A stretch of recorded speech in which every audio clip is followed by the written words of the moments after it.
Olá a todos e todas. Seguimos aqui no segundo fórum Todos Juntos contra o Câncer, Rio de Janeiro. Sejam muito bem-vindos. Falaremos agora do tema Como prevenir os fatores de risco no desenvolvimento das doenças crônicas não transmissíveis, com enfoque no câncer. Eu sou Luana Lima, coordenadora de Políticas Públicas e Advocacy da Abrale, e vou conduzir vocês agora nessa discussão. As doenças crônicas não transmissíveis são hoje a principal causa de morte no mundo. E entre essas doenças está o câncer. Para implementarmos ações efetivas que contribuam para a redução das altas incidências dessas patologias, são fundamentais políticas públicas eficazes, direcionadas ao controle dos diversos fatores de risco associados às doenças crônicas. Entender o quão efetivo podem ser as ações de prevenção e combate a muitos desses fatores para evitar o dano à saúde é o primeiro passo. E para falar a respeito, eu apresento agora as nossas convidadas. Bem, estamos com a doutora Luciana Sardinha, doutora em epidemiologia pela Universidade de Brasília e atualmente é assessora técnica em saúde pública e epidemiologia na Vital Strategies. Doutora Elisa Almeida, médica com doutorado em ciências e mestre em saúde coletiva, especialista em psiquiatria, saúde pública e gestão em saúde. Atualmente é a chefe coordenadora de prevenção e vigilância do INCA. Seja muito bem-vinda, doutora Elisa. Olá a todos e todas, eu que agradeço o convite, é um prazer estar aqui com vocês. Obrigada. Estamos aqui também com Laurenice Pires, formada em serviço social, trabalhou nos últimos 20 anos em organizações sociais, na área da saúde, com gestão, políticas públicas e advocacy, e atualmente é doutoranda em saúde pública na Escola Nacional de Saúde Pública e integrante da coordenação da especialização em direitos humanos, relações étnico-raciais e saúde na Fiocruz. Seja bem-vinda, Laurenice. Obrigada, Luana. É um prazer estar aqui com vocês. Muito obrigada. Estamos aqui também com Mariana Pinho, mestre em saúde pública pela Fiocruz, atua no controle do tabaco desde 2001, trabalhou em instituições governamentais como o INCA e Ministério da Saúde. Hoje é coordenadora do projeto Tabaco na CT Promoção da Saúde. Muito bem-vinda, Mariana, também. Obrigada, Luana. É um prazer estar aqui hoje nessa discussão. Bem, para começarmos essa discussão, a doutora Luciana Sardinha irá iniciar sua exposição, falando sobre o Inquérito Nacional, o COVITEL, com enfoque nas populações vulneráveis e o desenvolvimento das doenças crônicas não transmissíveis. Doutora Luciana. Olá, eu sou Luciana Sardinha, trabalho na Vital Strategies, que é uma organização global de saúde, e nós fizemos, em parceria com a FPEL, um inquérito nacional, o COVITEL. Sobre ele que nós vamos falar hoje um pouco. A articulação e financiamento foi feito por meio da Humane, um cofinanciamento do Ibirapitanga. Foi feita uma amostra para o Brasil e para 5 grandes regiões. Nós coletamos dados de janeiro a março desse ano, de 2022. Foi uma amostra de 9.000 entrevistas, sendo 1.800 em cada região. E nós temos os dados todos estratificados para idade, por anos de escolaridade, por sexo, por raça, cor, status de trabalho. Eu vou falar sobre alguns dos fatores de risco para o câncer. Dentre eles, nós temos a alimentação. Todos sabem que já está muito provado o quanto ela é importante como prevenção do câncer.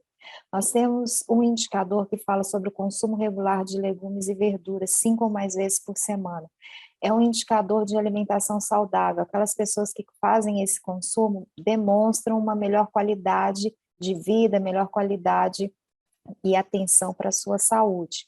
Então, nós tivemos, no momento, nós perguntamos no COVITEL, antes do Covid, antes da pandemia do Covid-19, como as pessoas se comportavam, e no primeiro trimestre desse ano. Então, nós temos essa comparação. Nós tivemos uma redução de 12,5% no consumo regular de legumes e verduras, sendo que as maiores reduções foram principalmente naqueles mais vulneráveis, na população mais vulnerável. Então, os de menor escolaridade reduziu mais de 20%, aqueles que perderam emprego nesse período, aquela população de pretos e pardos. Também nós perguntamos sobre o consumo regular de frutas, 5 ou mais vezes por semana. Ele teve como um resultado geral para o indicador foi estável. No entanto, nós quando olhamos as estratificações, vimos também reduções importantes, também numa população mais vulnerável, aqueles residentes na região norte, mulheres, aqueles de menor escolaridade, também para aqueles que perderam emprego e na população de pretos e pardos. O consumo regular de refrigerantes e sucos artificiais é um marcador de alimentação não saudável, são pessoas que têm menos atenção à sua alimentação. Nós tivemos uma redução importante de mais de 25%, que a gente poderia comemorar, porém, a gente não teve as reduções naquelas populações mais vulneráveis, como eu falei anteriormente. Nós tivemos redução, foi no centro-oeste, no sudeste, nós tivemos redução para as mulheres que já consumiam menos refrigerantes quando a gente olha como população total. Nós tivemos redução também para as faixas etárias mais velhas, nós sabemos que quem mais consome refrigerantes artificiais são as faixas etárias mais novas, aqueles de maior escolaridade que já estavam protegidos porque já consumiam menos, passaram a consumir ainda menos refrigerantes e sucos artificiais, e também aqueles que perderam emprego e brancos, pretos e pardos. Ou seja, a gente teve redução como média Brasil, mas aonde a gente gostaria de ver essas reduções, aonde nessa população mais vulnerável, a gente não encontrou isso nos resultados. A obesidade é outro fator de risco importante, né, para o câncer, para vários tipos de câncer. Nós tivemos aqui, o Brasil hoje tem uma população de mais de 20%, 21,7% de obesos, isso já com IMC acima de 30. Nós temos um aumento no período de pandemia, nós saímos de 21% para 22,3%, e nós temos uma concentração maior, quanto maior aumenta a faixa etária, maior é a prevalência de obesidade. A escolaridade está muito distribuída, não tem diferença estatística, e nós olhamos também para o status de trabalho. Quem perdeu emprego, quem manteve emprego, a gente não tem também uma diferença estatística. Outro importante fator de risco para alguns tipos de câncer é o consumo abusivo de álcool. Nós tivemos um consumo abusivo de álcool no Brasil de 20,6%. Isso significa as mulheres consumindo 4 doses ou mais e os homens 5 ou mais doses em um mesmo momento. Isso é muito grave, a gente pensar que 1/5 da população está fazendo esse consumo abusivo de álcool. Nós temos um consumo maior para os homens, de 26,6%, menor para as mulheres, mas o crescimento das mulheres a gente vem acompanhando pelos últimos inquéritos nacionais que tem crescido muito, para a população mais jovem tem cada vez mais consumido, então a gente consegue ver aí de 18 a 34 anos, quase 1/4 da população com esse consumo. Ele é maior, o consumo abusivo, naquelas pessoas de maior escolaridade, que para a gente significa um proxy de renda, porque nós não perguntamos renda no inquérito, por ser por telefone, para que a gente tivesse uma maior aderência. Então, a gente observa que tem um maior consumo abusivo para aqueles de 12 ou mais anos de estudo, e para aqueles que mantiveram emprego, ou seja, mantiveram renda neste período avaliado. Então, tem uma relação aqui muito direta com renda. Em relação ao tabaco também, como os outros que eu já citei, a gente sabe da grande relação com muitos tipos de câncer, todo o avanço que o Brasil já teve em relação à política pública baseada, né, em cigarro, quanto hoje a gente vê um decréscimo enorme nas últimas décadas de consumo do tabaco. A gente observou uma estabilidade entre o momento pré-pandemia e o primeiro trimestre desse ano, só que a gente imaginava, a hipótese era de que aquela população mais idosa, com mais idade, vinha de uma coorte que aprendeu a fumar lá atrás, mesmo antes das políticas públicas, e a gente não observa isso agora, a gente observa que existe um alargamento nas faixas etárias mais novas, isso pode estar se dando também pelos novos dispositivos e novas formas de consumo do tabaco, como complemento do uso do cigarro, como cigarro eletrônico, narguilé, entre outros. Atividade física também é um importante fator de proteção em relação aos tipos de câncer. A gente observa que os inativos, aqueles que não fazem absolutamente nada no lazer, no deslocamento, no trabalho, ele aumentou durante a pandemia 40%. Sendo que a gente sabe que teve o afastamento, todo mundo, né, teve o lockdown, dependendo das cidades, dependendo dos estados, isso era esperado, só que a gente olhou depois, agora no primeiro trimestre desse ano, então a gente esperava que os níveis de atividade física tivessem voltado, ou voltando ao normal, ou parecido com aquilo que aconteceu lá no final de 2019 e 2020, e mesmo assim a gente observou um aumento aí de 40%. Sendo os maiores aumentos também naquelas populações mais vulneráveis que eu comecei citando nos outros indicadores. A região norte, centro-oeste, que a gente gostaria que aumentasse a atividade física, foram os que mais reduziram. As mulheres tiveram um aumento de 44% na inatividade física. Chama atenção as populações, a população com faixa etária mais elevada, os de menor escolaridade, mas para aqueles que perderam o emprego neste período final de 2019, início de 2020, primeiro trimestre desse ano, o aumento foi de 504%. Então, as pessoas ainda associam muito a atividade física a uma questão de pagar academia, clubes ou o que quer que seja. A gente quer estimular políticas públicas onde a pessoa consegue dar uma caminhada, usar os instrumentos, aqueles equipamentos próximos de casa que não precisem ter dispêndio de recurso financeiro. E parece, a partir desses dados aqui, daquelas pessoas que perderam renda nesse período que a gente avaliou, o quanto aumentou a inatividade física.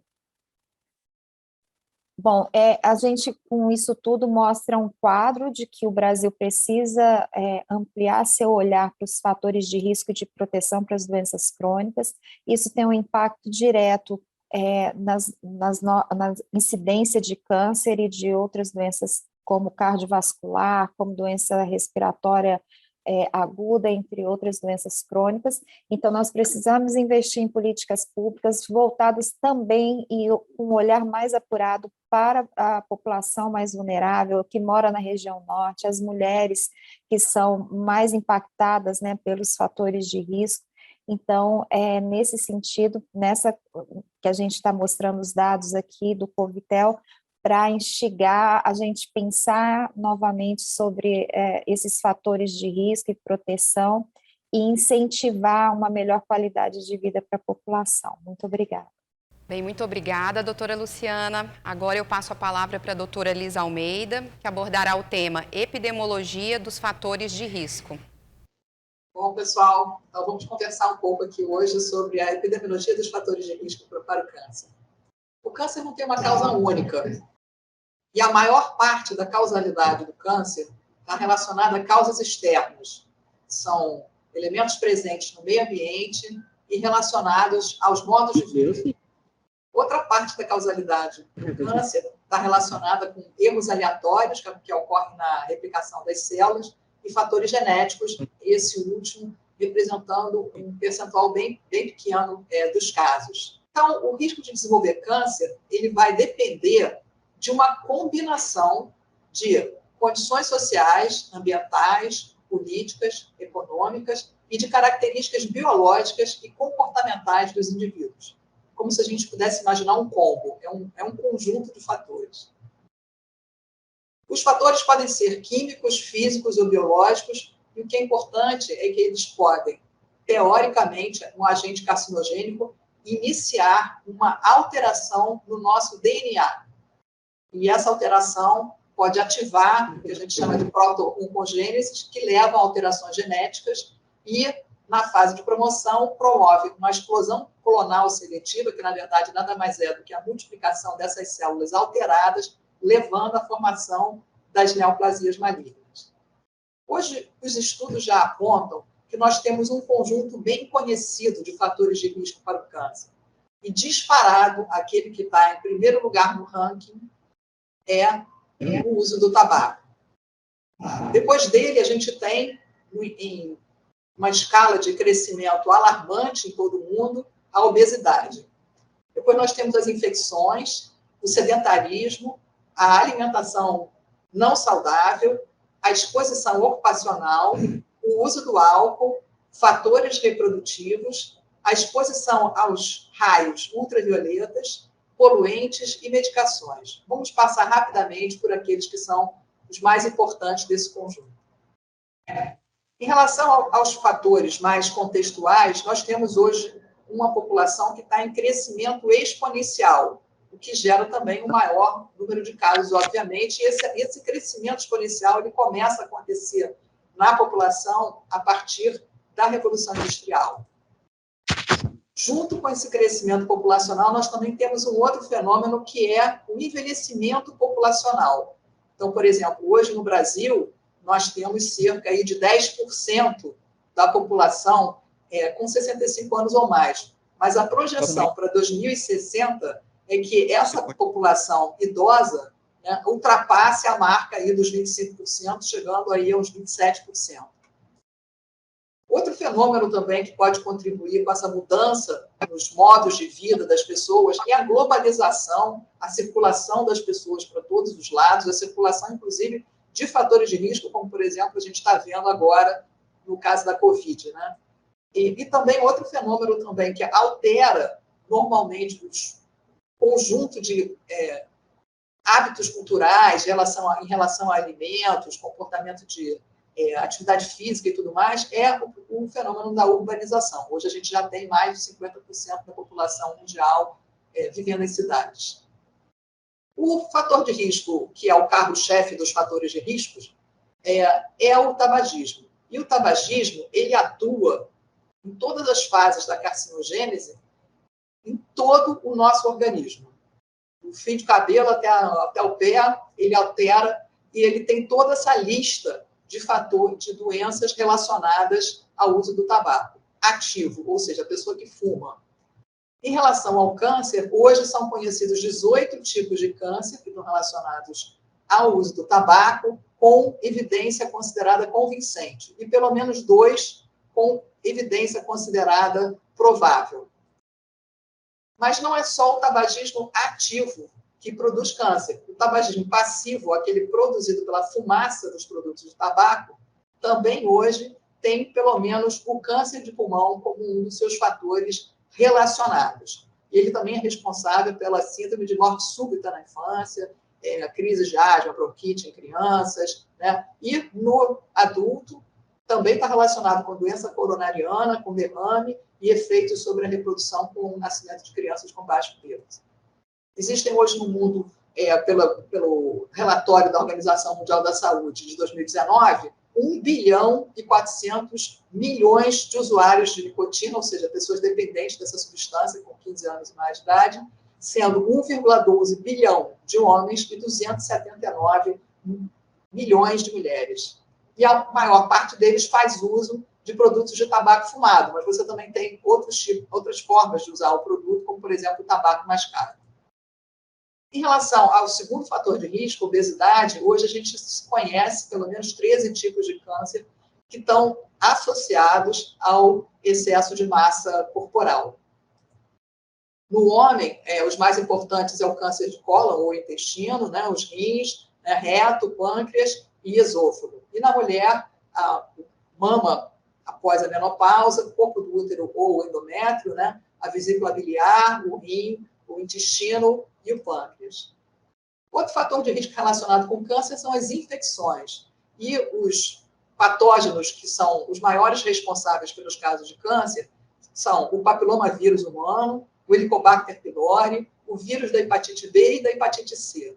E somando homens e mulheres, o que a gente vai ter é que, entre os cânceres relacionados a infecções, o estômago é o que ocupa a primeira posição, seguido pelo fígado e o colo do útero. O sedentarismo também está relacionado com câncer, já existem pesquisas com evidência suficiente que ele é responsável pelos cânceres de mama, intestino e endométrio. E a atividade física, por outro lado, é um fator de proteção, e ela já existem evidências suficientes de que ela reduz o risco do câncer de mama e de cólon, e possivelmente também o de pulmão. Além disso, ela atenua sintomas e eventos adversos relacionados ao câncer e aumenta a sobrevida e a qualidade de vida dos sobreviventes. Então, esse conjunto, que é excesso de peso corporal, baixo consumo de fibras alimentares, atividade física insuficiente no lazer, não aleitamento materno, consumo de carne vermelha acima do recomendado, consumo de carne processada e consumo de bebida alcoólica, vão responder, então, por esse conjunto enorme de tipos de câncer. Sendo que, em relação ao câncer de cólon, o que as evidências científicas nos mostram? Que o alimento contendo fibra dietética é um fator de proteção para o câncer de cólon, a carne vermelha é um fator provável de aumentar o risco do câncer, né, cólon e intestino, né? A carne processada é um fator de risco já convincente de aumento de risco do câncer do intestino, né? E bebidas alcoólicas também têm um aumento convincente. Em relação aos carcinógenos ocupacionais, ou seja, substâncias com as quais as pessoas trabalham, existe um conjunto enorme, uma lista imensa, aqui estão só os mais importantes, e também tem uma lista imensa de tipos de câncer que estão relacionados com essas substâncias, né? Chamando a atenção aí para a radiação, né? Que responde por quase todos os tipos de câncer, né? E em relação à localização de câncer, que também reúne a maior quantidade de substâncias que podem produzi-lo, né? O pulmão se destaca nesse conjunto. E quais são os tipos de câncer que são causados pelo álcool? Tudo que passar ali pelo nosso intestino e mais algumas localizações, né? Então, assim, principalmente cavidade oral, ou seja, pela boca, né? A orofaringe, a laringe, o esôfago, né? Mas também a mama nas mulheres, o fígado e o cólon reto ou o intestino. Mas tem uma coisa que é importante chamar a atenção, é que se a pessoa fizer uso combinado de álcool mais do tabaco, ela tem 30 vezes mais risco de desenvolver câncer oral, de orofaringe, de laringe, de esôfago, do que as pessoas que consomem ou o álcool ou o tabaco apenas. Em relação aos fatores de risco hormonais e reprodutivos para o câncer de mama, a gente hoje conhece que a amamentação e a gravidez reduzem o risco do câncer de mama, enquanto que o uso de contraceptivos orais, e principalmente a terapia de reposição hormonal por mais de 5 anos, aumentam o risco desse tipo de câncer, que é o mais frequente nas mulheres em todo o mundo. Outro fator importantíssimo é a exposição aos raios solares, né? O sol é o maior fator de risco para o câncer de pele, e a exposição solar diária é muito mais prejudicial à saúde da pele do que a exposição intencional.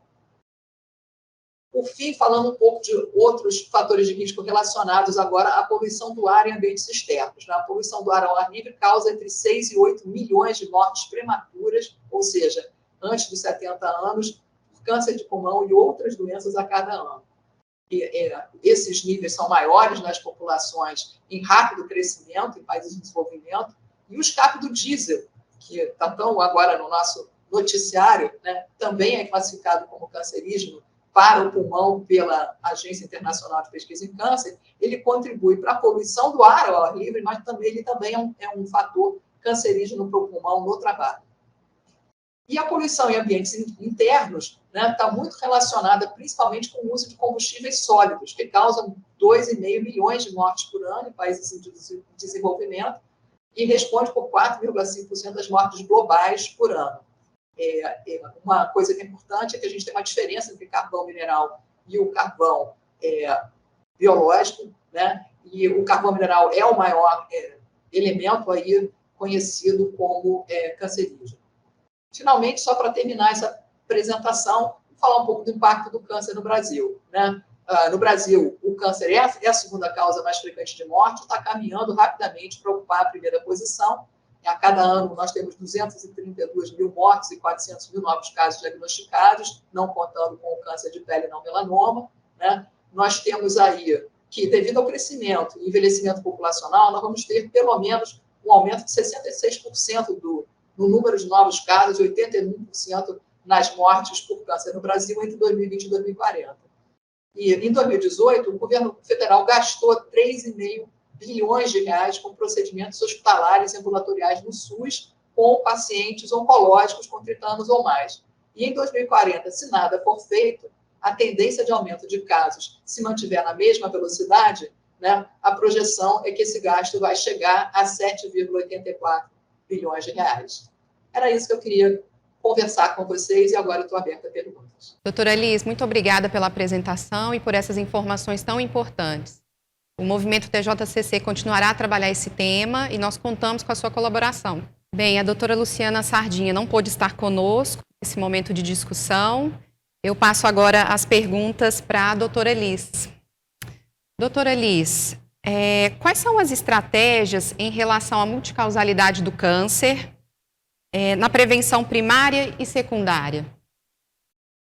Essa é uma pergunta muito boa, porque quando a gente conhece um conjunto de fatores que atua num determinado tipo de câncer, e é importante as pessoas saberem que não são todos os fatores juntos que produzem aquele câncer. Para uma determinada pessoa pode ser alguns elementos daquele conjunto e para outra pessoa pode ser outros elementos de um outro conjunto diferente de fatores de risco. Não sei se vocês perceberam, por exemplo, o câncer de pulmão tem uma quantidade enorme de fatores de risco associados a ele.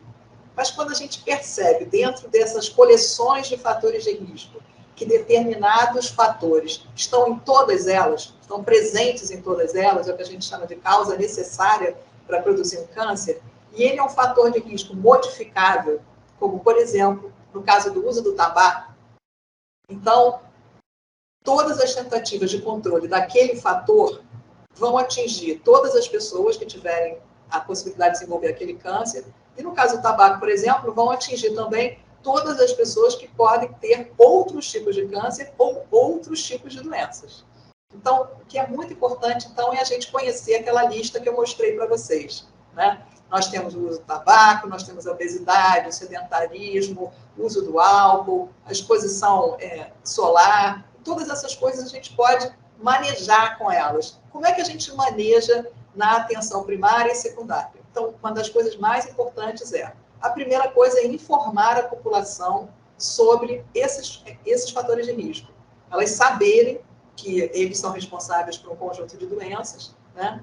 E também é muito importante elas saberem os sinais e sintomas iniciais desses tipos de câncer. Com a população informada, nós temos que ter uma retaguarda de unidades de saúde preparadas para receber essas pessoas. Então, se elas apresentam alguns sinais e sintomas que elas sabem que pode ser suspeito de alguma doença, elas vão procurar uma unidade básica, e nessa unidade básica, elas têm que encontrar o quê? Profissionais capacitados para desconfiar daquele diagnóstico e dar início a toda a investigação diagnóstica. E, no caso de confirmação diagnóstica, nós temos que ter o terceiro elemento dessa história, que são as unidades especializadas prontas para receber esses pacientes diagnosticados e iniciar imediatamente o tratamento. Então, conhecer essas causas faz com que as pessoas tenham o poder de tomar decisões sobre o seu modo de vida, por um lado. Mas não basta, no nível individual, as pessoas fazerem isso. A gente também tem que ter políticas públicas que, associadas a essas iniciativas individuais, façam com que as pessoas também tenham a possibilidade, por exemplo, de fazer suas escolhas. Então, por exemplo, é muito importante políticas relacionadas à alimentação saudável. Também é muito importante políticas relacionadas a atividades físicas em ambientes abertos. Então, todas essas questões passam, sim, por políticas, só para dar uma ideia. Muito obrigada, doutora Liz. E uma outra questão, né, relacionada às políticas públicas é sobre a Política Nacional de Prevenção e Controle do Câncer no Ministério da Saúde, né? A gente sabe que muitas ações e programas vêm sendo articulados, né, pelo INCA no país. E aí a gente tem um programa muito exitoso, que é o Programa Nacional de Controle do Tabagismo. A que você atribui esse resultado? E como outros programas de prevenção também podem ser impulsionados, aproveitando esse caso do Programa Nacional de Controle do Câncer, do Tabagismo, que foi tão bem sucedido? Poderia resumir essa resposta a uma única frase: todos juntos contra o uso do tabaco. Seria isso. Mas, na prática, isso significou juntar numa rede enorme organizações governamentais, não governamentais, sociedades científicas, população, mídia, um monte de atores sociais gigantescos, né? E também um posicionamento da Organização Mundial da Saúde no sentido de construir um tratado internacional que dizia claramente para os países, né, o que deveria ser feito para que você obtivesse a redução do número de fumantes em todo o mundo. Você vê que com todo esse esforço a gente ainda tem 1 bilhão e 400 milhões de pessoas fumando, e aqui no Brasil mais de 20 milhões com toda a nossa redução. Estamos muito, mas muito melhores do que estávamos em 1989, em que 1 em cada 3 brasileiros fumava. Hoje nós estamos na casa de 12,8%, segundo a última pesquisa nacional de saúde, né? Mas a gente ainda tem que continuar nesse esforço e junto, porque ele não funciona separado. A gente tem que trabalhar junto ao legislativo para conseguir as leis, a gente tem que conseguir fazer valer as leis, a gente tem que, o tempo todo, manter a população informada sobre o estrago que essa substância provoca e sobre as estratégias que a indústria do tabaco utiliza para atrair mais e mais pessoas e torná-las dependentes de nicotina, como é o que a gente está vendo agora, a estratégia do cigarro eletrônico. Então, foi um programa exitoso, sim. A Mariana é uma dos personagens dessa história, que está aqui com a gente. E eu queria dizer que os outros programas do Ministério estão tentando seguir essa cartilha, né? O uso do álcool está ainda iniciando esse mesmo movimento, né? E o uso e a questão das alimentações, o mais importante é focar na informação à população dos alimentos não saudáveis, daqueles que podem, sim, alterar o DNA das células, ou seja, que eles têm elementos que são carcinogênicos, né? Então, tudo isso é um esforço também que tem que ser conjunto. No caso da alimentação, é mais delicado. Nós precisamos nos alimentar, mas a gente não precisa fumar. Decididamente, isso é uma coisa que a gente não precisa fazer nessa vida. Mas comer a gente precisa, né? E também aumentar, por exemplo, a atividade física, né? Diminuindo o número de horas na televisão, no computador, no celular, né? E praticando no dia a dia, qualquer tipo de atividade física no seu cotidiano. Todas essas práticas agora estão passando por que tipos de estratégia? Por exemplo, hoje a gente tem o guia de alimentação para a população brasileira, o guia de atividade física para a população brasileira, o guia de atividade física para uma pessoa com câncer, por exemplo. Então, o Ministério tem trabalhado muito nisso, instrumentos que possam sempre trazer muita informação para a população. E o mais difícil para a gente, que é disseminar e capilarizar por todo o continente brasileiro, né, esse país que é continental, né, essas informações. Doutora Elis, muito obrigada por responder as questões, muito obrigada pelas preciosas contribuições. Bom, quero agradecer a vocês, mas antes de sair, queria dizer que nós estamos com uma campanha nova chamada Câncer para Prevenir, nos metrôs e nos trens aqui do Rio de Janeiro, que a gente espera que a gente possa levar também para os outros estados do Brasil. Então, nós estamos pedindo a todas as pessoas que vejam os nossos cartazes, que fotografem e mandem fotos para nós lá no INCRA. Tá bom? Muito obrigada pela participação. Bem, agora eu quero chamar a Laurenice para a gente poder falar de um tema muito importante, mas pouco debatido, que é a questão das populações vulneráveis e o câncer. Um olhar sobre a ponta. Obrigada, Luana, pelo convite. É um prazer estar aqui com vocês para participar do segundo fórum Todos Juntos contra o Câncer, aqui na cidade maravilhosa, no Rio de Janeiro. Bom, hoje eu vou falar sobre populações vulneráveis e câncer. Eu gostaria de começar falando um pouco sobre o conceito, né, sobre o que são populações vulneráveis. Populações vulneráveis são populações que estão em algum contexto de risco. A gente pode pensar no exemplo da criança, pela sua condição de desenvolvimento, a gente pode entender que a criança é um indivíduo que está em vulnerabilidade. Mas se essa criança está cercada por uma família, por condições econômicas e sociais que lhe acolhem, a condição de vulnerabilidade dessa criança é reduzida. Se a gente compara essa mesma criança com um adulto, na comparação, esse adulto está em condição de menos vulnerabilidade, né, pelo seu desenvolvimento.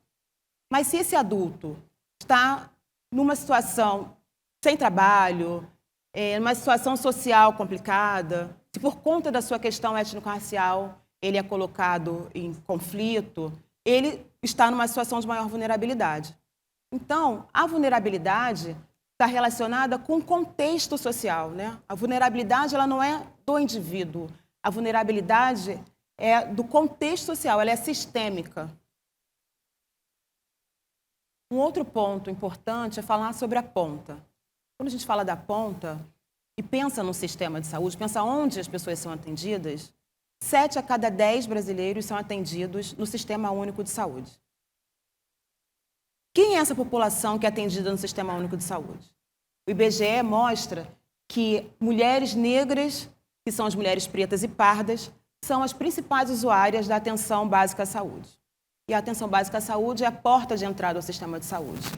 Então, quando a gente fala sobre a ponta, vale reforçar que a ponta é o atendimento no Sistema Único de Saúde, que tem, em especial, em maior quantidade, as mulheres pretas e pardas como usuárias. Pensando na ponta, essa população usuária passa por... Quando a gente olha para os indicadores que se relacionam a essa população, a gente consegue identificar que a população negra tem menos acesso a condições de saneamento básico, tem menos acesso à educação, trabalha em piores condições e tem um menor índice educacional. Esses pontos são importantes porque quando a gente fala de vulnerabilidade, quando a gente fala de saúde, a saúde é resultado de um conjunto de ações que podem interferir, né? São chamados determinantes sociais de saúde. Então, a educação, as condições em que a pessoa vive, se ela tem ou não trabalho, tudo isso vai influenciar na saúde desse indivíduo, né? Quando a gente fala do câncer, e quando se fala de câncer, é importante falar sobre os fatores de risco que envolvem. Então, alimentação, atividade física, né, o tabagismo, são questões importantes para quem é tratado por câncer, para que as pessoas evitem adquirir, né, o câncer. Com relação aos fatores de risco relacionados à população negra, quando a gente olha para os dados relacionados à atividade física, observa que homens e mulheres pretos e pardos realizam mais atividades físicas, mas não como mostra a figura porque estão em momentos de lazer. Eles realizam mais atividades físicas porque têm trabalhos menos qualificados. Com relação à alimentação, o maior consumo de carnes e gorduras é entre mulheres e homens pretos. E mulheres e homens pardos têm menor consumo de frutas e hortaliças. Quando a gente pensa na hipertensão arterial, os homens pretos são mais afetados. E com relação ao consumo de tabaco, há uma menor relação de prevalência do fumo e consumo de 20 cigarros diários com relação a mulheres e homens pretos. Quando a gente observa a situação alimentar, muito influenciada pelo Covid-19, pela pandemia de Covid-19, é interessante observar que 6 a cada 10 lares que têm pessoas pretas e pardas como responsável encontram-se em situação de insegurança alimentar. Quando observado pessoas de cor branca, 50% das pessoas desses lares, as pessoas estão em situação de segurança alimentar. Então, isso mostra que a população negra está em maior condição de vulnerabilidade. Vale destacar que essa condição de vulnerabilidade é uma situação que pode ser modificada, né? Então, isso em saúde a gente chama de inequidade em saúde. São desigualdades que são estruturais, não são desigualdades natas, né? Isso não são situações naturais. Então, essas situações podem ser modificadas. Eu trouxe para exemplificar essa situação de como a vulnerabilidade ela impacta, né, cotidianamente, impacta na situação de vida ou morte das pessoas, um exemplo de um estudo feito na Universidade Federal de Minas Gerais por uma estudante de farmácia que está fazendo doutorado, que fez doutorado, né, essa é a tese de doutorado dela. Então, esse estudo mostra que a sobrevida de mulheres negras que têm câncer de mama é 10% menor do que a sobrevida de mulheres brancas também com câncer de mama. E essa situação é resultado de múltiplos fatores, mas muito influenciada pelo desafio de acesso dessas mulheres ao sistema de saúde, demoram mais, em especial sua chegada à alta complexidade. Isso gera o diagnóstico tardio e também resultado das desigualdades no atendimento, né? Outros estudos mostram que indivíduos, mulheres ou homens, negros e brancos, têm um diferente atendimento no sistema de saúde. Esse estudo mostra uma outra importante informação, que é sobre o controle de câncer de mama, sendo uma prioridade nacional em termos de políticas, e o fato de que esse estudo é o primeiro estudo nacional que analisa a situação do câncer de mama por raça-cor. Isso mostra o desafio que a gente tem ainda no Brasil, precisa enfrentar, que é de produzir dados a partir do recorte raça-cor. Esse é um outro estudo, resultado de uma revisão integrativa, que mostra que, com relação a diferentes cânceres, também o resultado de atendimento, o resultado do tratamento de população negra, quando comparado com a população branca, é diferente. Com relação à metástase por câncer de próstata, ele diz que pacientes com uma cor de pele negra apresentaram um aumento de 300% em metástases agressivas em comparação com pacientes de outras cores de pele. E uma outra informação é que os achados apontam que a mortalidade por câncer oral aumentou nas mulheres com relação aos homens e duplicou entre os negros. Então, esse estudo também mostra que, para diferentes cânceres, o resultado, quando comparado à população negra e população branca, também privilegia a população branca, né, em termos de resultados. Então, para caminhar para o final, pensando em como prevenir fatores de risco para o desenvolvimento de doenças crônicas e o câncer em populações vulneráveis, eu trouxe algumas sugestões de ações que podem ser feitas. Produzir estudos nacionais e regionais em que governo e sociedade civil, juntos ou separados, possam contribuir. Estimular estudos científicos. Aproximar a política de saúde integral da população negra à Política Nacional de Câncer. Não só a Política Nacional de Saúde da População Negra, como as outras políticas específicas, né? Existem políticas voltadas para a população de rua, para a população carcerária. Então, congregar, né, aproximar essas políticas específicas com a política de câncer. Intensificar estratégias de monitoramento e implementação de políticas públicas.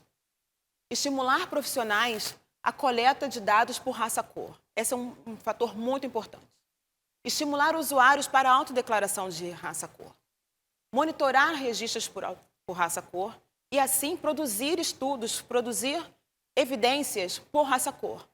Porque somente ao produzir políticas, considerando as especificidades de cada grupo social, cada grupo etário, cada grupo étnico-racial, vai ser possível a produção de políticas públicas que sejam efetivas. Então, essa é a contribuição para esse debate. Espero que vocês tenham gostado e façam perguntas. Laurenice, muito obrigada pela apresentação. Esse é um tema muito importante. Eu acho que as informações que você trouxe só demonstram como é grande a questão da desigualdade e do quanto esse grupo populacional, né, quando a gente está falando de pretos e pardos, eles não são destacados dentro das políticas públicas e políticas tão importantes como a de prevenção ao câncer. Muito obrigada. E um outro tema muito pertinente para a gente falar em prevenção é sobre a questão do advocacy. Então, eu chamo agora para fazer a apresentação para a gente a Mariana Pinho, que vai falar sobre advocacy para prevenção. Nota técnica, câncer. É possível combater os fatores de risco? Mariana, por favor. Em nome da CT Promoção da Saúde, eu gostaria de agradecer a Luana, a equipe de Todos Juntos contra o Câncer e cumprimentar todos do painel, a professora Luciana, Liz e Laurenice. Hoje eu vim falar com vocês sobre o advocacy na prevenção das doenças crônicas não transmissíveis, especialmente a questão do câncer, né? Recentemente a CT lançou uma nota técnica e eu vou fazer um recorte aqui de alguns fatores de risco e apresentar para vocês. É importante a gente lembrar assim, de que todo o processo, toda a transformação social ocorreu com nunca deixou de ocorrer sem a participação social. Aqui a gente trouxe algumas imagens para a gente se remeter da importância, da relevância da sociedade na transformação da conquista de passos importantes para o bem comum, né? E a importância do advocacy entra nisso. Por quê? Porque todo processo democrático precisa da discussão da sociedade civil. E o advocacy, ele promove justamente essa oportunidade, porque o advocacy ele tem alguns elementos. Primeiro, a gente identifica uma causa, né, vai atrás, vê o que a sociedade está demandando, o que é importante naquele momento. Com base nisso, buscamos evidências, experiências exitosas para enfrentar aquela causa. E daí a gente dissemina, a gente comunica, a gente faz ponte com a imprensa, a gente faz campanhas educativas e assim mobiliza parte da sociedade para enfrentar juntos, para ter mais e mais vozes para enfrentar essa nossa causa juntos. E um outro elemento é propriamente a incidência política, é marcar reunião, é mandar e-mail, é promover e participar de audiências públicas, de consultas públicas, é estar no Congresso, é estar junto de tomadores de decisão. Então, assim, a importância do advocacy, ela deve ser trazida e compartilhada com toda a sociedade para que a gente possa avançar naquilo que a gente deseja. E a nota técnica é justamente uma ferramenta para isso, né? Assim, ela foi desenvolvida e lançada no final do ano passado, em parceria. Então, não foi só a CT Promoção da Saúde que fez, contou com a ajuda do Todos Juntos contra o Câncer, com a CBG e também do Ministério da Saúde, onde a gente se debruçou sobre os principais fatores de risco para câncer, então tabagismo, a questão do consumo de álcool, da alimentação saudável, da questão da atividade física, né, sedentarismo, a exposição ocupacional e ambiental. Então, nós buscamos informações disponíveis sobre isso para criar um instrumento, que a gente chama de fact sheet, né, um folheto, para ser uma ferramenta na hora de fazer a incidência, na hora de consultar informações a esse respeito, para conseguir, então, avançar nas políticas de controle do câncer e também das doenças crônicas não transmissíveis, mas a nota técnica especificamente abordando os elementos, os fatores de risco para câncer. E por quê? Assim, a doutora Liz já falou um pouco mais cedo, mas só usando, né, dados do IARC, para o Brasil é estimado que cerca de 600 novos casos de câncer acontecem no Brasil todos os anos, e também o câncer é responsável por 260 mil mortes anuais, e em cada 2 mortes por câncer ocorre com pessoas com menos de 69 anos. Então, assim, são mortes precoces que estão acontecendo na nossa sociedade. Né, assim, então, a gente precisa olhar para isso com essa atenção, porque muitas dessas mortes, né, e desses adoecimentos têm a ver com fatores de riscos que poderiam ser evitados. Então, aqui tem uma lista de casos incidentes, né, os principais casos incidentes e as principais causas de câncer de morte. E quando a gente olha para as causas, a gente vê obesidade, a gente vê inatividade física, a gente vê tabagismo, a gente vê álcool, a gente vê alimentação. Ou seja, a gente pode atuar em cima desses fatores de risco, seja quando eles estão estabelecidos ou na prevenção deles, e mudar esse quadro. Então, a gente precisa ter informações sobre isso e disseminar informações para que a gente alcance um quadro melhor de saúde da população brasileira. E quando a gente junta todos os fatores de risco, a gente percebe que esses 4 fatores de risco, tabagismo, alimentação, as questões relacionadas à alimentação, a bebida alcoólica e a questão da atividade, são responsáveis por 27% dos casos incidentes de câncer e são responsáveis por pouco mais de 1/3 das mortes, ou seja, é um número significativo, né? A gente está falando de 164 mil pessoas adoecendo, a gente está falando de 63 mil mortes anuais por conta desses fatores que poderiam ser prevenidos e é o que a Liz falou, ninguém precisa fumar, né? Então a gente pode promover uma série de ações para que isso não aconteça. Além desse quadro de perdas de vidas, né, e dificuldades por enfrentamento de doenças, a gente tem o custo para a sociedade em geral, né? Então, aqui a título de exemplo, 92 bilhões de reais é o custo em decorrência do tabagismo. Então, você tem o custo direto com doenças tabaco associadas, que são 50 bilhões, e os outros 42 bilhões em relação à perda de produtividade do trabalho. Tem um estudo que avaliou que 700 milhões de dólares, desculpa, esse estudo está apontado em dólares, mostrou que 700 milhões de dólares é para o tratamento de câncer, de tratamento oncológico para câncer associado ao excesso de peso. E uma estimativa do Instituto Nacional do Câncer mostra que entre 2018 e 2030 vai haver um incremento de 150% no gasto com tratamento de câncer atribuível ao consumo de álcool. Ou seja, são fatores de risco que estão gritando para a sociedade que precisam ser enfrentados, evitados e contornados, né, assim, mitigados, para que a sociedade, além da perda familiar, individual, para que a sociedade não perca, né, assim, é uma carga significativa e que precisa de um enfrentamento. Porque quando a gente fala que está sendo gasto recurso para o tratamento de doenças, a gente está falando que esses recursos poderiam ser feitos, utilizados em outras áreas. Então, esse é o custo da inação da prevenção do tabaco. E além desse contexto todo, a gente tem, eu trouxe aqui alguns dois exemplos só assim, que são novos desafios que acontecem, além do tabagismo, do cigarro convencional, a gente tem novos produtos.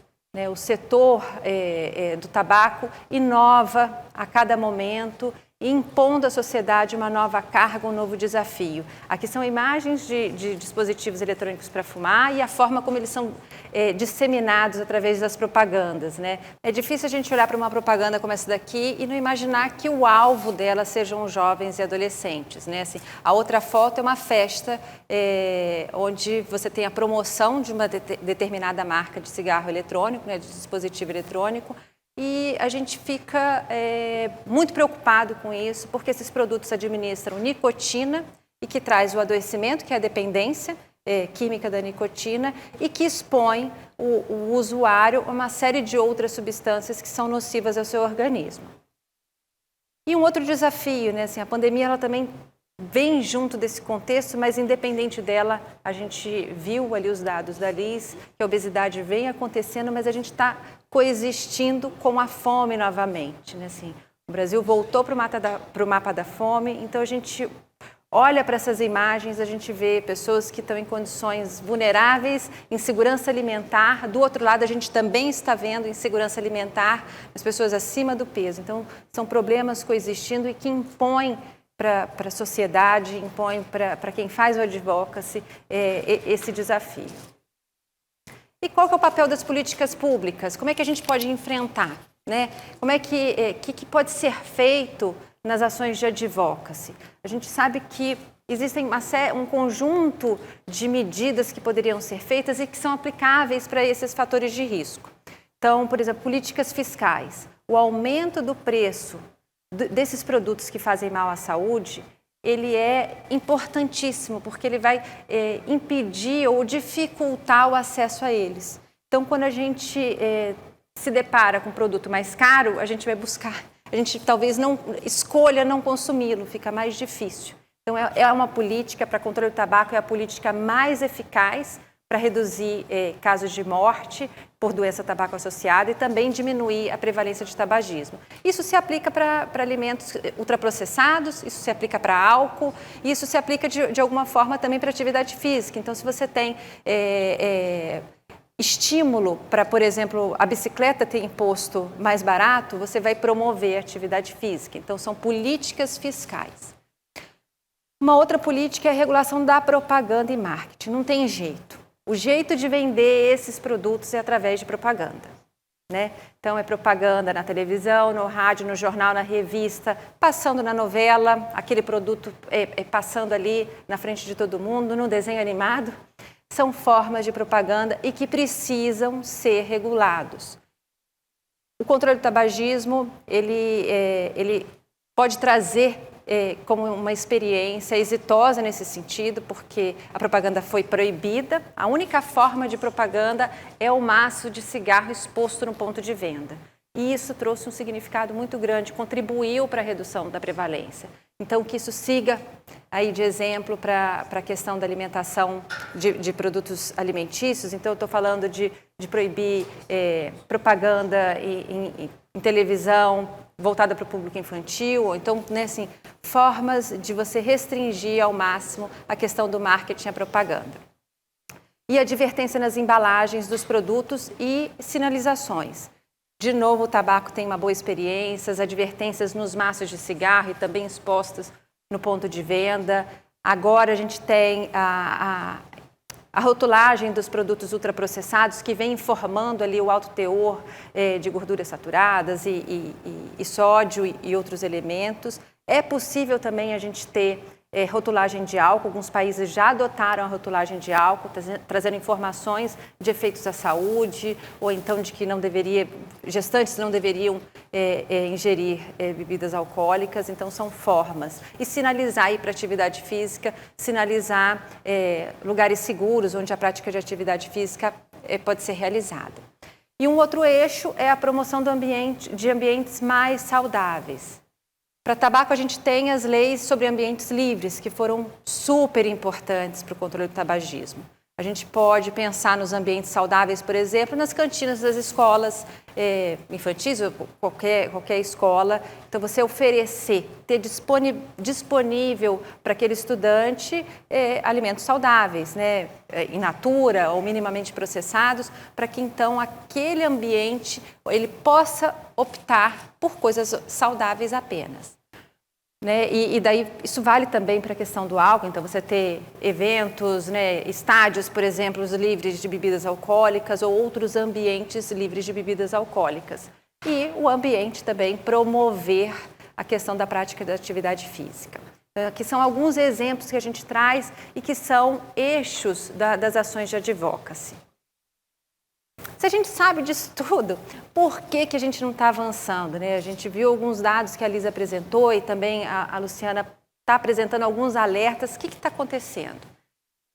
A gente precisa saber que existe uma diferença muito grande entre o poder do setor desses produtos, né? da cadeia produtiva desses produtos. Existe uma disparidade muito grande e a sociedade civil organizada. Eles têm poder de influência, eles têm um poder econômico e eles estão fazendo lá muito mais do que lobby. E a gente precisa estar atento a isso.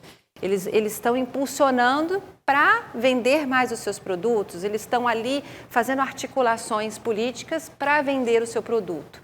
Enquanto a gente precisa estar de olho, precisa exigir que as políticas públicas que eu mencionei aqui, que já existem ou que a gente demanda do poder público, estejam protegidas justamente dessa interferência. É preciso, então, que essas políticas públicas das quais eu falei estejam blindadas contra a interferência da indústria. Então, muitas vezes a indústria ela quer fazer parte do problema que ela mesma ajudou a criar. Então, é muito importante a gente, enquanto sociedade civil, estar de olho, estarmos atentos, verificar se existe alguma instituição mesmo governamental que está sofrendo essa interferência e aí atuar e denunciar. É importante ampliar os mecanismos de transparência dentro dos governos para que a gente possa ter as políticas públicas sendo implementadas para o bem da população, né, para promover a saúde. Então, eu agradeço. Está aqui o meu e-mail e no slide que eu apresento a nota técnica tem o QR Code onde vocês podem acessar a nota técnica no site da CT Promoção da Saúde. Muito obrigada. Estou disponível aí para as perguntas e o debate. Mariana, muito obrigada pela apresentação, também importantes informações, né, e como a gente pode atuar de uma maneira mais eficaz dentro do advocacy. Muito obrigada. Agora a gente vai começar aqui a parte das perguntas para a gente poder aprofundar um pouco mais no tema. Então, eu pergunto agora para Laurenice. Então, Laurenice, considerando que a população, né, preta e parda, ela está em maior condição de vulnerabilidade, e aí a gente está falando de uma situação, né, de desigualdade estrutural, e e também porque a gente tem poucos estudos sobre essa população, né? Acho que isso mostra, acentua ainda mais, né, essa questão da desigualdade.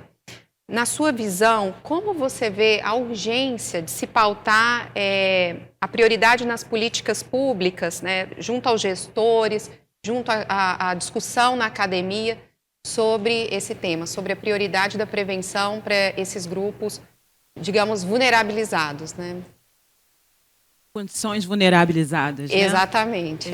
Muito boa sua pergunta, Luana. Eu acho que a gente tem uma ferramenta importantíssima, né? Existe a Política Nacional de Saúde Integral da População Negra, que é uma política já construída a partir da análise, né, das condições de vulnerabilidade na qual a população negra se encontra e que deve ser uma política transversal a outras políticas. Eu acho que o caminho é a capacidade dos gestores, da sociedade civil pressionar para que a política de saúde integral da população negra seja associada a outras políticas, né? E assim a gente possa trabalhar, por exemplo, quando eu falei da política de câncer, né, nacional de câncer, que medida há aspectos na política de saúde integral da população negra que podem ser acrescentadas à política nacional de câncer para que a política nacional de câncer atenda às especificidades da saúde da população negra. E assim com relação a outras políticas também, né? Existe a política da população carcerária, a política da população de rua. Então, essas políticas precisam ser integradas para que a gente consiga construir e ofertar para a população um serviço que realmente responda às necessidades daquela população. É verdade, Laurenice. Em alguns grupos populacionais a gente nem chega a tocar nesse tema do câncer, né, como no caso da população em situação de rua. Mas eu tenho uma outra pergunta aqui também, que é sobre as doenças crônicas não transmissíveis, né? Elas são consideradas um problema de saúde pública no mundo, né? Incluindo o câncer. Mas como você vê a prevenção do câncer infanto-juvenil nas políticas e como você entende que deveria ser a prioridade para esse grupo populacional, né? Para o grupo infanto-juvenil, incluindo o trabalho junto a pais e cuidadores também? O câncer infantil é um tema importantíssimo, né? Ele é uma doença considerada rara, né? Não é tão comum, e ao mesmo tempo é uma doença que, se não cuidada a tempo, o número de óbitos é muito grande. Então, o câncer infantil precisa ser pensado pelo gestor, porque como não é uma doença que está muito frequente para quem está fazendo gestão, por exemplo, de saúde da criança, ou para quem está fazendo a gestão do câncer adulto, acaba ficando esquecida, de certa forma, né? Então, a formação dos profissionais para que eles pensem no câncer infantil, né? Em especial profissionais de atenção primária, a organização dos centros de serviços que atendem ao câncer infantil é muito importante, né? O câncer adulto também precisa de uma urgência, claro, na regulação, mas o câncer infantil precisa de uma regulação específica, em que essa criança não fique num sistema de saúde esperando o momento para ser encaminhado, né? Ao ser diagnosticado, ao existir uma suspeita daquele câncer em criança, é preciso que essa criança chegue rapidamente a um centro de tratamento para que possa ser investigado. Então, acho que o caminho para o câncer infantil é pensar uma política ou estratégias específicas para o câncer infantil. Quando a gente tem uma política nacional de câncer, não dá para entender que o câncer infantil está resguardado, está resolvido, né? É preciso pensar dentro dessa política maior, políticas específicas ou ações específicas com relação a essa política que garantam uma rapidez e uma orientação muito clara sobre para onde essa criança precisa ir. E uma outra questão muito importante também é que esse centro seja um centro especializado no tratamento infanto-juvenil, né? Em especial com relação aos adolescentes, o que é muito comum é que eles sejam tratados em centros que são habilitados para tratar adultos. Mas o tratamento adulto é muito diferente do tratamento necessário para a criança ou para um adolescente. Então, a orientação para um centro específico com profissionais capacitados para o atendimento de crianças e adolescentes é uma outra ação que é fundamental. Muito obrigada. Eu passo agora a Mariana, a gente também tem questões. E Mariana,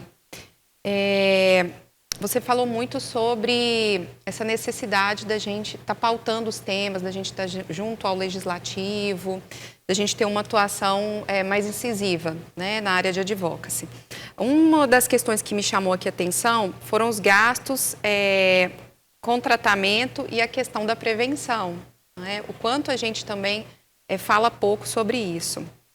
Mas eu queria que, de uma forma geral, você pudesse nos falar melhor sobre as ações de advocacy que podem ser feitas relacionadas à prevenção e de que forma a gente pode engajar melhor a população sobre esse tema. Obrigada pela pergunta, Luana.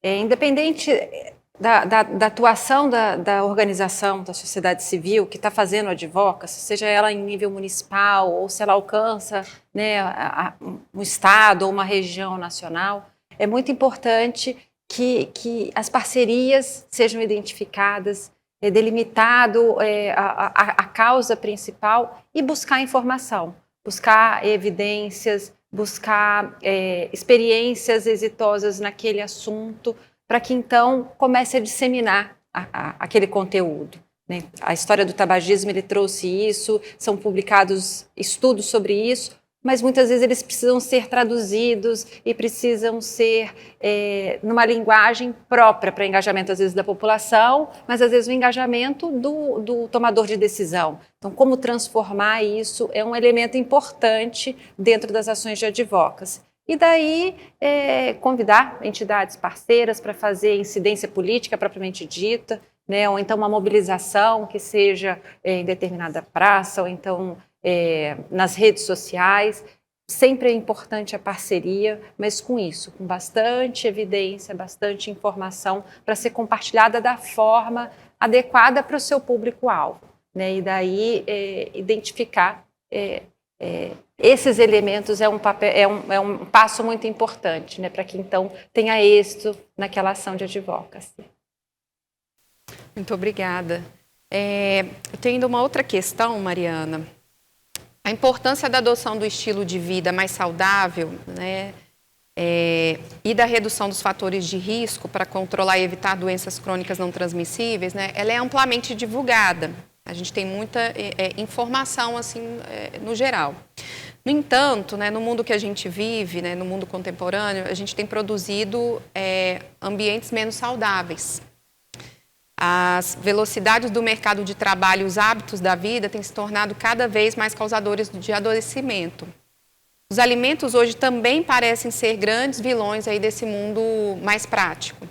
E a gente está testemunhando uma elevação, né, dos alimentos ultraprocessados, né? Isso já é uma grande realidade. Como a gente pode orientar melhor a população sobre o papel da alimentação saudável na prevenção de doenças crônicas? Bom, a questão da alimentação é muito importante, de fato, nas doenças crônicas. E o Brasil, ele é exitoso, desenvolveu um guia de alimentação saudável adequada. Isso é um ponto muito importante. E a gente tem que disseminar esse guia, né? Tanto para a população geral, quanto para a população, para as crianças.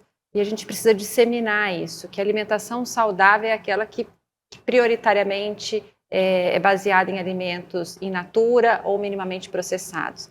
E também desconstruir a falsa ideia de que a gente tem de que o melhor, o mais prático é aquele produto que é só abrir a embalagem e comer. Isso também é uma construção, né, trazida pelo marketing, trazida e imposta para a gente, que a gente acaba aceitando isso de que o melhor é aquilo. Nada mais fácil é abrir uma geladeira e morder uma maçã só lavada, né? Então, mas para isso também a gente tem aquelas políticas que eu comentei mais cedo. Assim, é importante também que esses produtos estejam menos disponíveis, né? Desde preço até disposição em mercado, que a gente sabe, a altura de prateleiras, né? Próximo ao caixa ou distante do caixa, todos esses elementos são bastante importantes. Mas é um trabalho que não é baseado apenas em uma ação. É um conjunto de ações que vai promover toda essa transformação, né? Desde a desconstrução do discurso de que é mais prático, eu acho que a gente tem que repensar isso, e também tornar esses produtos menos disponíveis do que eles estão hoje, né? E daí sim conquistar uma saúde melhor, né? Uma segurança alimentar melhor do que a gente está vendo hoje. Então, muito obrigada, Mariana, por responder as questões. Bem, nós estamos agora fechando o nosso painel. Eu quero agradecer a participação de todos. Muito obrigada, Luciana Sardinha. Muito obrigada, doutora Elis. Muito obrigada, Laurenice e Mariana, pela participação. Bem, nós seguimos agora com o nosso evento. Fiquem com o próximo painel, uso de dados para políticas públicas de saúde. Muito obrigada.